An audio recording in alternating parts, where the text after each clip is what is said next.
Hello. How are you? I'm very well. Good. How are you doing? Thank you for coming. Thank you I'm for doing having good. me. Yeah. So today we are going to interview you about a lot of juicy things. Yes, you are. I mean, we're gonna try and be juicy because it tends to go that way. Okay. I find. Yeah, and I do. Yeah, for sure. So. Do you find that your conversations quickly turn to juicy stuff? I get the comment often that people go, "Oh, Asa is here. We're talking about sex, or we're talking about something intimate." So yeah. Okay. Apparently that happens when I'm around. Okay, cool. That's okay because that happens when I'm around. Oh, good! Brilliant. We speak the same language. That's really good. Yeah. Awesome. So tell us about yourself. What do you do? I know what you do, but obviously not everyone does know. Yeah. What do you do?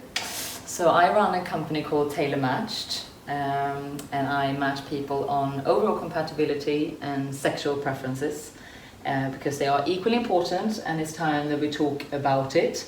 It started with the matchmaking in mind, but it's becoming more of a platform for people to explore their true wants and needs in life and in the bedroom, the meeting other like-minded people.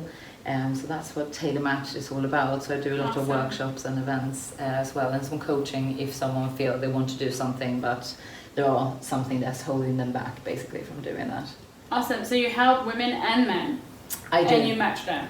Yes. So how do you get about knowing? I mean, obviously you must have conversations with them. Yeah. So do you have like a process? Do you have like a questionnaire? Yes, I do.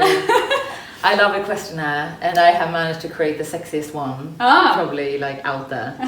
So what happens? So I use something called the suitability profiling. That is made up by two questionnaires. One is made of overall compatibility, so questions that you would assume that you would kind of get in dating.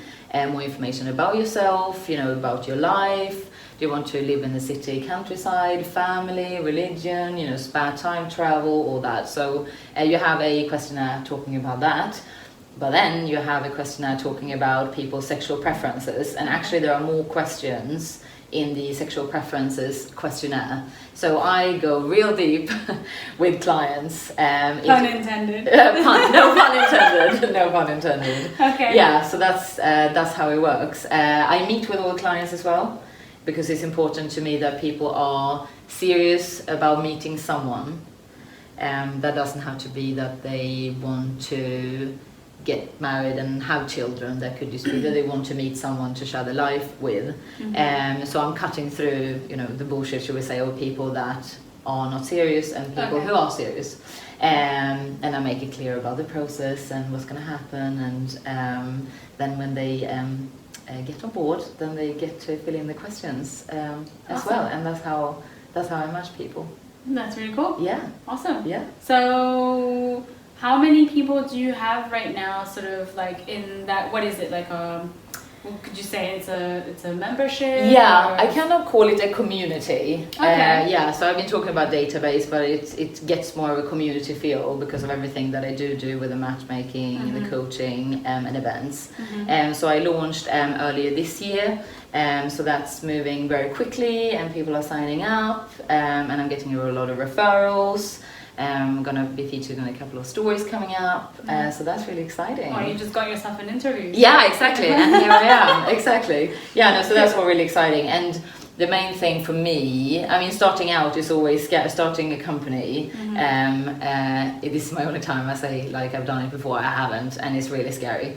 And you kind of go out to the market, and of course what you have you think is a great product and you believe in it, but then it's always this like, what do you think? We're clear with that it's not an app. When I've had a chat with someone, they straight away ask about the name of the app. It's almost like they've gone over their head that it must be an app. Yeah, exactly. So they're like, cool. What's the app? I was like, no. Dating must be done through an app. Yeah, exactly. Yeah, and it doesn't. Not anymore. Not Challenging anymore. that. No.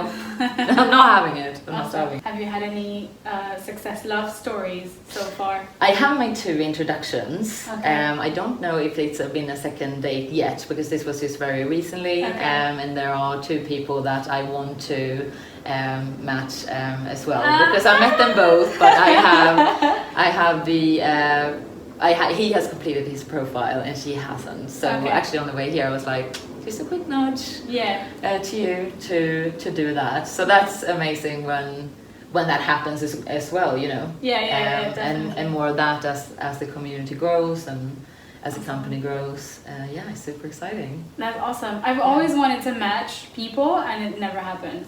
Yeah, like, all right. It's just What like I always felt like, oh, do you know what? This girl would like get along with this guy really, really well. Yeah. And I'm sure that they'd be a good match. Yeah. And then I try to, you know, make them meet and stuff, but it just like either it never happens. Yeah. Or they just think that it's just not my not my type of person, or like it just never really transpired into anything else. Yeah. No, and I mean I have always matched. Yeah, but you know. Love a good trial. You have the right intentions, and that's the main thing.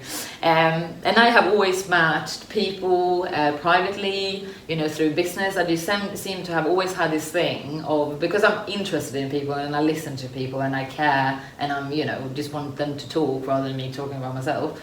It's been so many occasions where I just go, oh, I've just met this person, you have to talk to him or her, or I think you would really get on with this person. So it's almost like I've always done it, I just didn't see it as a way of introduction or, you know, matchmaking. Yeah. Really. Cool. Yeah. No, I'm always out and about and, you know, building the company as well. I probably did 20 networking events in June. Wow. Yeah. In June alone? Yeah, in 1 month. God.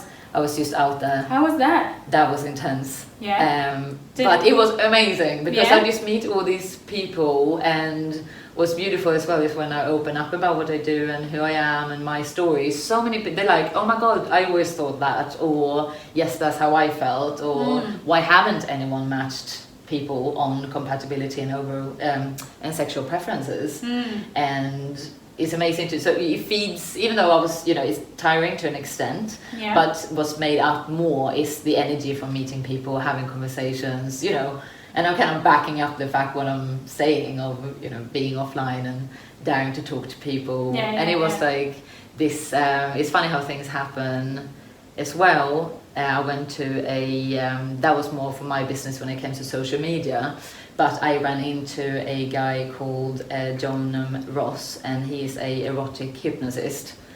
And I was like, oh my God, yes, we need to make an event. Yeah, and we are. So that's been awesome. So we're doing an introduction to erotic hypnosis. How did you get started on this matchmaking thing? I understand that I've been following you for some time now, and what I come to understand is that you've had a bit of a sexual revolution. Yeah. And that sort of like led you to doing what you do now. So tell me a little bit more about this sexy revolution. Yes, I shall. So it started with me knowing that I had a sensual side and feeling like great shame for some reason around it, and I just didn't think I would gonna be successful business-wise if I had a strong sensual side. Okay. I didn't think it was gonna be successful in terms of relationships, so because of that I hid it very, very well, and to the point of not really acknowledging it for quite a few years, until of course this was kind of becoming something that my body and mind just went, this is who we are, you know, we might as well, we're just gonna explore it now. And then I started like with body confidence and being more confident, and then I started to explore it, and it went that like black and white, as I kind of describe my life a little bit, because that's how I've lived my life up until pretty much like 12 months ago. So I was in a relationship whereby I dated as the one side of me that was not sensual. Okay. And of course that meant we were not compatible sexually, to the point that my ex thought I was asexual. Okay. And on the other flip side, then of course that is not fulfilling for me. So then I met someone I was sexually compatible with, but we didn't have the overall compatibility. Okay. So I always went from like one side to the other, and I thought to myself, how, like, I don't want to live like my life like this. How do I kind of break it? So I did a lot of work with myself, and then I came up with, well, how we gonna approach it is to talk about it. And how do we talk about it? We just need to, you know, match people that way, and then slowly the Tailor Matched idea, you know, was formed. Cool. So by trying to match yourself. Yeah. Yeah, exactly. Yeah. By trying to match yourself, you ended up matching a bunch of other people. Yeah, exactly. Great. Yeah, exactly. Yeah, that's really like, I found, I guess, you know, the need in the market, because on the apps that I went to, I felt that was also mirroring either, and because it was some things for me that I wasn't, you know, owning who I was.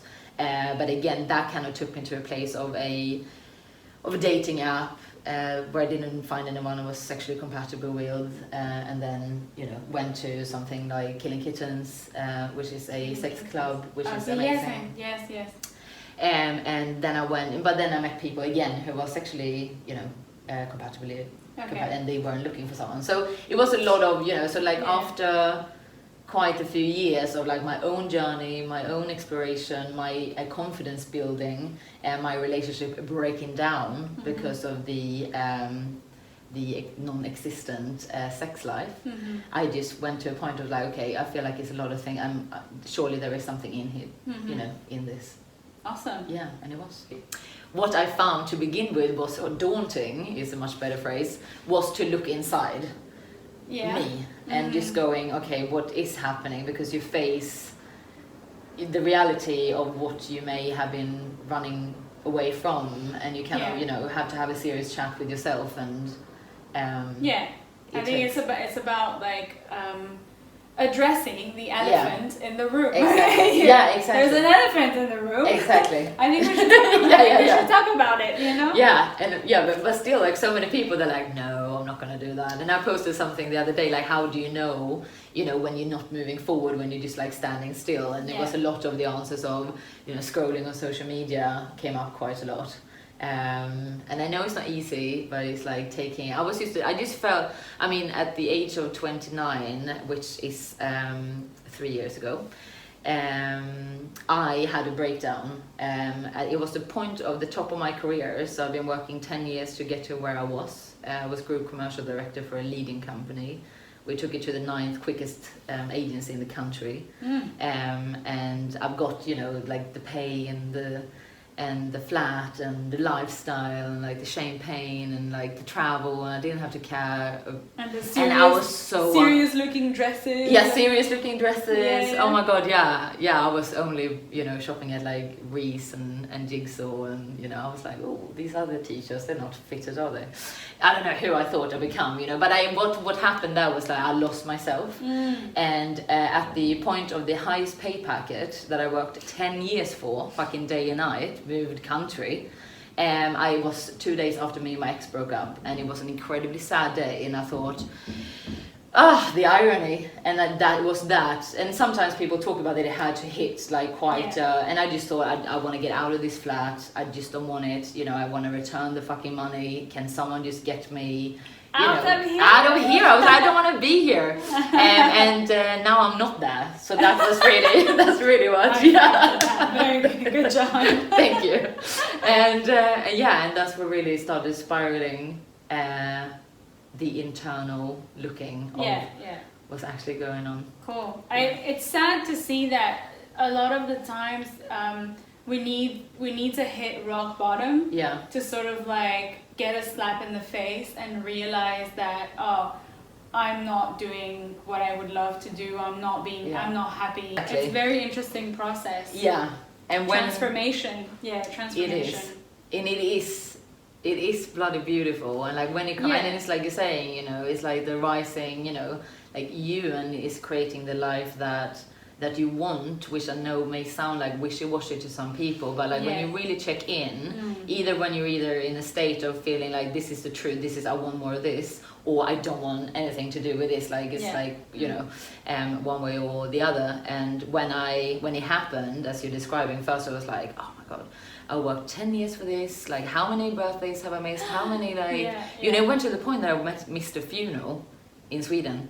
Wow. Because I was like, no, I can't take money. Yeah, I can't take a day off. Yeah, see, straight away when I talk about my, you know, previous career, I just think about money, and it just became, you know, all of that until you then, you know, start to see that actually, no, this is not working. No. Actually, this is not sitting well with me. And my therapist I was seeing at the time, she was saying to me that you're lucky that is happening now. She said, I have clients, and there's nothing wrong with that. You know, we all go through our own journeys.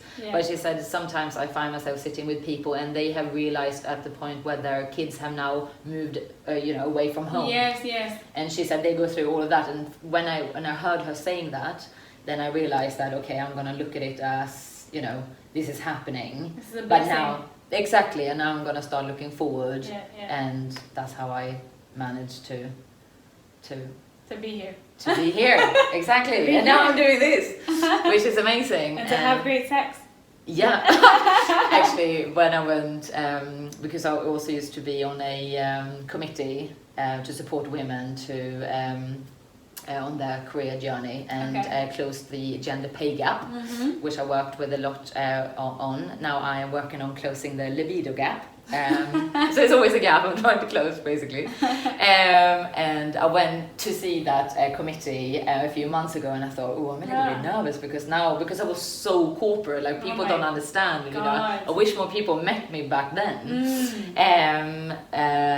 And I went into that space and I thought, oh, I'm a little bit nervous, but you know, what do we do when we feel nervous? We just fucking go and do it. So I went and did it, and then the president for the organization, she was like, oh, I hear you have amazing sex now. I was like, oh, Mary, I was like, I've been doing that for quite some time and I just haven't spoken about it. But they just, you know, and it was just so funny. And again, and I don't know why I didn't think they would accept me, but you know, straight away they much rather have that conversation. There were so many women. They're like, oh, so what do you do? And I met, you know, amazing women that just. Yeah, through that. Awesome. I guess we don't really speak about it that often, especially not at work. You know, like you don't really approach the topic. Oh no, I could not be. Or could I? I don't know. Again, this is where like my beliefs came in, but the belief that I had was that I could not have a director role and be on the board with 7 other men. I'm being the only woman, the first woman that's entered that room. And you know, be all sensual and I was just tapping into that like masculine energy, like there was no tomorrow. And now I know more about masculine energy and feminine energy, so now I can understand that. Because people sometimes ask me, including myself, why do I not like tap into the feminine energy more? And I was like, because of 10 years I had 5% of feminine energy and I felt bad when it happened. So like it's like in 12 months quite a lot has happened on that. So that's why I now want, you know, support more, because it's amazing. I wish I did it even earlier. My next question is, why do you think it's important for a woman to explore her sexual side, or her sexuality in general? Like what is it, like what are they gonna get out from it? So first of all, it's a very empowering thing to own and to get in touch with yourself and just understand yourself better. I also think that we've reached a point whereby we are, for the first time in like forever, to actually talk about that we do have like a feminine side and a sensual side and a sexual side is okay, you know. And I work a lot with removing shame from sexual desires, and it's okay to feel good about yourself. It's okay to have, and you know, it's important to have boundaries in bed. in the bedroom, and just understanding yourself on a different level. And the more you're just getting in tune with yourself, then the true side of that will come out, and it's it's a very powerful space. And now I'm responsible for my own sensual side and my feminine side, whereby, quite interestingly, only a few years ago I thought it came from being with a man. It was almost like when I was with someone really masculine, I felt feminine, and that inspired me into like even more energy. Okay. But I thought I needed the man for it. Yeah. If that makes sense. Instead of just like, this is living in me. Let's tap into that. Yeah. And of course, it's a beautiful thing to, you know, be able to pleasure yourself and with a partner. It's a lot of feelings to be felt, and I think I haven't tapped into that, like, you know. And now, no, I haven't. Well, I know I haven't. But I'm still exploring it. And it's very important to me to work on the mission to remove shame from sexual desires. And wants and needs, and it's okay, you know, it's okay not to be the girl next door. It's okay to be the girl next door. It's okay to be sensual. If you know, you don't have to walk around all day feeling like all sexual and sensual either. That's fine. It's kind of like whatever works for you, and it's bringing out, you know, who you are, or what do you feel is removing yourself from being that. And if that is more sensual or less sensual, you know, whatever that would be, but it's a beautiful place to tap in, because it's a lot of power and energy that comes from it, and I want to help more people doing that. And also I mean, like, literally, and I you know, when I say this, and I haven't been saying it a lot, but my New Year's resolution this year is to never again fake an orgasm. I've faked a lot of orgasms. I have, and I feel really bad when I say it. And but I think it's also, you know, why did I do it? Because I just never allowed myself to take space enough, or like to vocalize what I want, which I still, you know, struggle with to an extent, even though it's getting easier. And I felt it was like pleasuring the man, and I just didn't think I was worthy for them to just bloody look after me, you know. So I felt very pressured, again, for some reason, but that was just like building up. And when you get over that, I mean, it's a beautiful space to just like, what turns you on, what do you want, meeting people who are like, I mean, it's like fucking magical, you know. And I want everyone to have that. Awesome. Yeah, it's the best feel. You are living your purpose. I am. How do you know that this is your purpose? I feel it, and I can't stop smiling when I talk about it. I just feel it, and I know it sounds like wishy-washy, and I think I know when, you know, sometimes you meet people and they're like, I really want to do this, or like, I'm gonna try this, and then it doesn't happen. As soon as the feeling of like euphoria around an idea removes or disappears, and they have to just still stick at it. For me, I just want to do this all day, every day. I want to talk about it all the time. Like, I want to connect people, you know, all the time. Like, I'm all about the collaborations. Just want to, as soon as I meet someone, good, and then I'm like, well, you know, do you want to talk to these people? It's just like, I'm living and breathing it, and I do it even times when it's not that fun. I mean, in terms of, you worry about, okay, I've actually set up I left a 6-figure salary, and now I run my own company, which is amazing, but it's a huge change in life. What the hell happened there?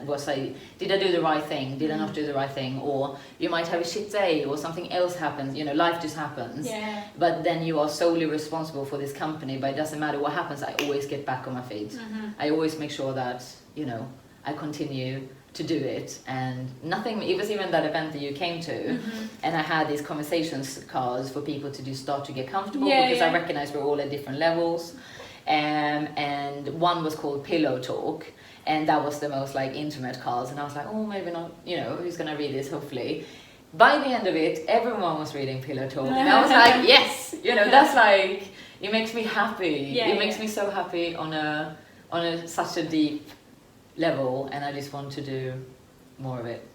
I went to this seminar probably in the time when I was starting thinking about, you know, what Tailor Matched was, and it was a really good event. And then in the middle of it, he was like, do you all realize you're gonna die? And I was like, oh my god. But then he was like, you realize you're gonna die, right? It was like literally everyone in this room just fucking gone. We don't know when it's gonna happen. You don't know, you know, your age. But that really sit, you know, and like I say that quite often, and I think I always have, you know, life is too short. But it's almost like life is too short has almost become like a bit of a, you know, like a keep calm is tea time. Or something. You know, something like that. And it's almost like, well, what do you mean? Like this is, you know, like this is your life. What do you want it to look like? And it was a very powerful exercise as well. It was almost like imagining what your life would look like if you continue the way you are. Like, how does that feel? Like on a deep level, how does that feel? And I just wanted to cry. It was black and white, and it was it was black and white. Yeah, it was black and white, and it was like just like some random. Yeah, it wasn't. And it's so I mean, what I would recommend is just taking the leap. And doing it bit by bit, like working with you, talking to you, going out there, talking to people. And what you will find, in my experience, is that the more you talk about it, the more other people go, you know, I feel the same. When I like left the company, I cried all the way out from the building. I was like, get hold of yourself. You know, people that was like in my team were like, oh, we just want to come up and say thank you. And I was like, oh. But I think it was probably a lot of like just, you know, letting go. So even though I have been honest with myself, you know, where I am and just been able to voice that, I also think of the company, like I'm thinking of it, you know, it is as a company. And what would you do? What would my business decisions be if I was a medium-sized company? So it's like think big, but also, you know, I do believe in this. And if you're honest with yourself, what's going on, and tell people, then other people can relate, and that's the only way people can help you, or that's you true. can, because otherwise, you know, you're on your own. No one, literally no one will know how you feel, and no one will understand you, and then you will be, you know, you will feel alone in that. Awesome. Money talk. Money. Maybe there'll be a different interview with Asa part 2. Oh here's how to make 6 figures in 12 months. Yes. That'll be the next one. Oh yeah. Maybe we can just have coffee together. I'm all about that. Keep this private. I'm all about that. That's absolutely fine. So my second last question is what do you find is the most how can I turn this around? It's like so you've been trying to match people, and you've been creating events, and you've been talking to people about getting into the dating game, finding a partner. What would you say is the number one difficulty or challenge that people face when they go about back into the dating game, perhaps, or they're actually looking for someone to be with long term? Like men or women, is it different?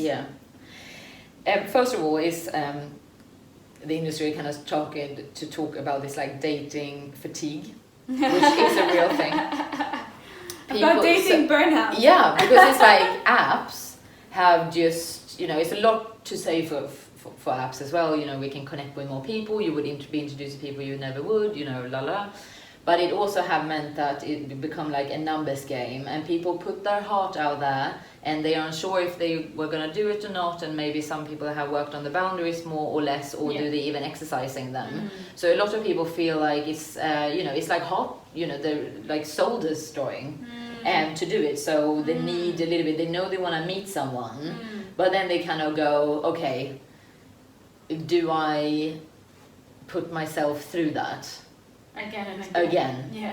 And you know, are there any good people out there? That's kind of like the conversations that I'm faced with quite a lot. Like, are the good people out there? And of course, if you've had a bad experience or something, you would limited time or perhaps longer, view the world as that, and what do we know happens then? Well, you're gonna find exactly that.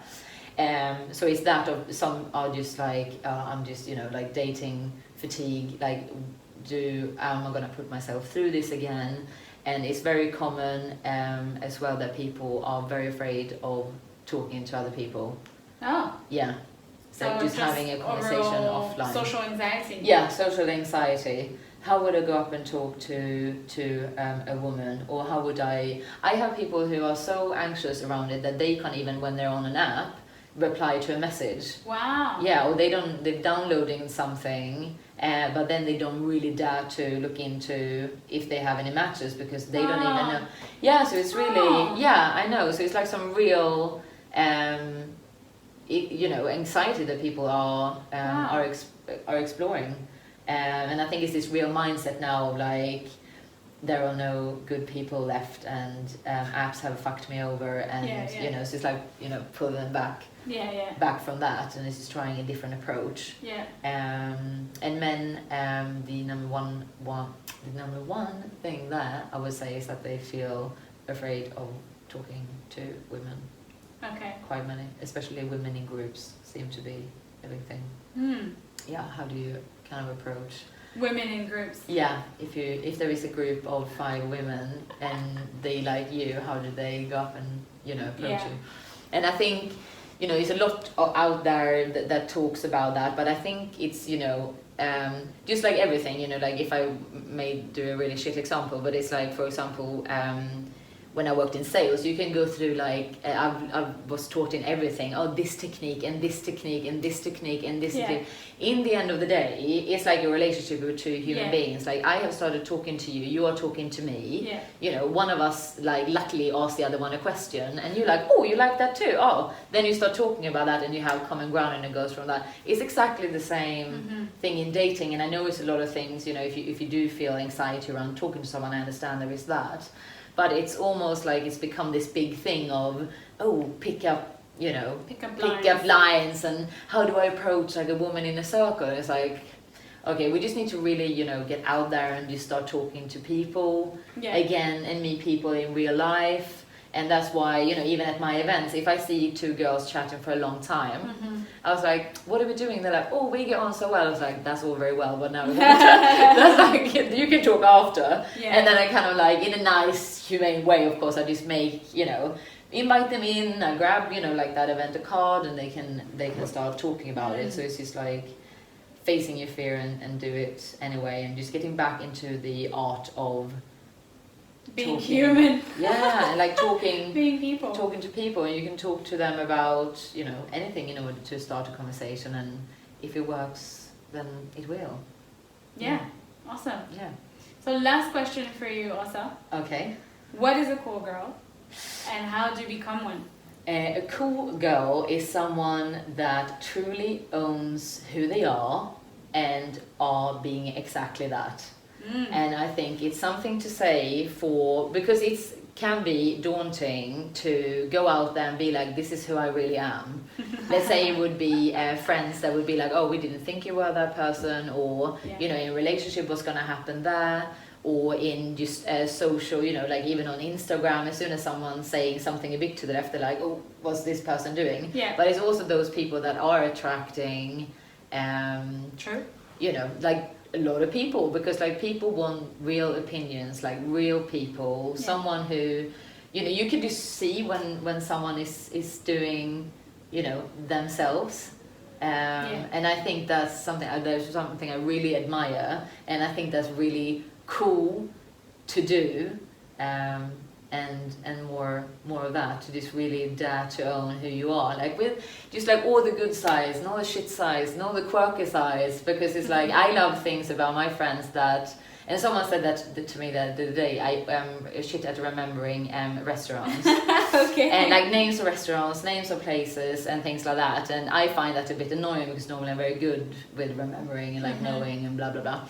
And to one of my dear friends, it's really annoying. And he was like, I really love that about you. And I said, why do you love that about me, but I think he likes it because it kind of goes against my normal state of like being in control, knowing what I'm doing, churning to life, like setting up a company, doing this, blah blah, to all of a sudden go, oh yeah, it was lovely. I don't even know where I went. I just went with the flow, and you know, so like you never know, but that comes back from like being yourself and owning that, and just dare to go out there and do it, and like you're gonna get amazing experiences, and you're gonna talk. I think, you know, you will find yourself talking about what you just doing, and other people are gonna be like, oh, that's so cool, and you're like, oh, but I'm just doing me. It's like, you know, but that's the whole thing. And I hear that a lot. People go, oh, I'm just doing me, and they're like, but I would never have done that. And that just becomes like a cool story, and a person you respect and look up to, and you're like, oh, I want to be that cool. I think part of being cool is not just having no flaws.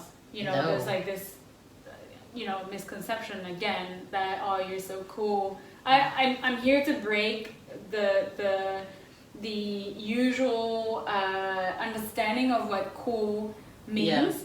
And you know, cool is not just like I'm perfect and I've got my shit together and I know exactly what I'm doing and look at me, I'm so cool, and I've got everything done, my nails done, my clothes are so cool, my house is cool, I'm so cool. You know, it's actually not about that. You know, you're cool, I think you are, and I think you're cool. Thank you. But you know, I've got my own flaws. Like I have made mistakes, and I think part of being cool is also to just acknowledge that and just and be cool with it. Yeah, exactly. And just, you know, like, you know, and we all have flaws, and we all made shit decisions, and we've all, and like for a really long time I just took myself so seriously. Like so seriously, there's like chill, and I still feel like I'm kind of, you know, there's an element of me that's gonna be like that, and you know, I'm moving away from it because I'm just like relaxing into things. But I always thank my sister for like, because she always laughs at herself, and she can just like, you know, something happens and she just says it in a way that everyone laughs. And when I started to like just master that, of just going, you know, that, you know, it happened, it's not a big deal, let's all laugh about it. Then other people get a bit like loosen up about it and kind of laugh about it too. Because we're only human, and you know, my mom always says that, you know, everyone have always lived their life for the first time.